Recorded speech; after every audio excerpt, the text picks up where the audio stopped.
Hey everyone, coming to you from an undisclosed location, possibly known as the outside of my house. It is Friday, November 14th, 2025. Hope everyone is doing well. It's a little chilly around here, which you would hope would be the case for a mid-November day in the northeast of the United States. So I am glad that we're actually in some reasonable weather for this time of year. Wanted to talk to you about something I thought about on my bike ride relating to writing. I often think about those things during that time. And it has to do with preparation, or how preparation affects other things down the line. I've talked before about the fact that sometimes when you do anything, exercise, bike riding, your regular day job, writing, whatever the case may be, sometimes it's going to feel better than at other times. And you need to be able to know when that's just a matter of, I've got to push through it today, and when it's a matter of your body and mind telling you, this is really not the time to do this. I've spoken about that before. But the thing that occurred to me this time, when I was having a little bit of difficulty getting over a section that usually I don't have any problem with, I was like, man, why is that the case? And then I thought back and I was like, because I didn't get a lot of great sleep last night. And I have been super busy, as I've talked about before, this semester with a variety of grading changes and like an extra amount of work and a whole bunch of things, plus family stuff. And it's been a lot.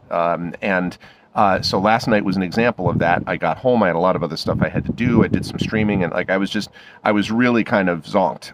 And I didn't get a whole lot of great sleep today. So when I woke up this morning feeling that, I obviously still was going to go out and do my bike ride. I was going to do all that stuff.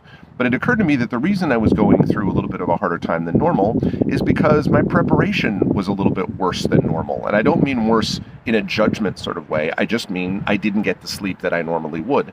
And that's something to consider, I think, as well. We have a tendency to look at the immediate situation in front of us in regards to anything, but in this case about our writing, and say, this thing isn't flowing the way it usually does. The plot isn't coming the way it does. The characters aren't being developed the same way. Something about this just isn't clicking the way it normally does. And why is this particular moment not working? The answer often is going back and thinking about what didn't work for us earlier. Like that morning, did we get up on the wrong side of the bed, as they say? Have we had a good amount of sleep over the last couple of weeks? Even if you got a good amount of sleep today, have you had a lot of not so good moments of sleep before that? Did you eat something that you were supposed to eat? Or are you trying to do it all on no energy and asking your body to manage anyway, right? And just sort of power through.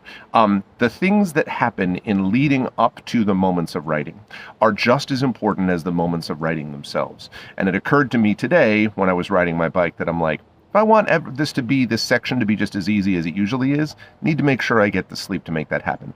So think about that for yourselves as well. When you're in the midst of your writing, think about getting the best possible physical and mental preparation you can, if you can, and then the writing will often take care of itself. That's it for me. Thanks, everyone. I'll see you folks later in the week.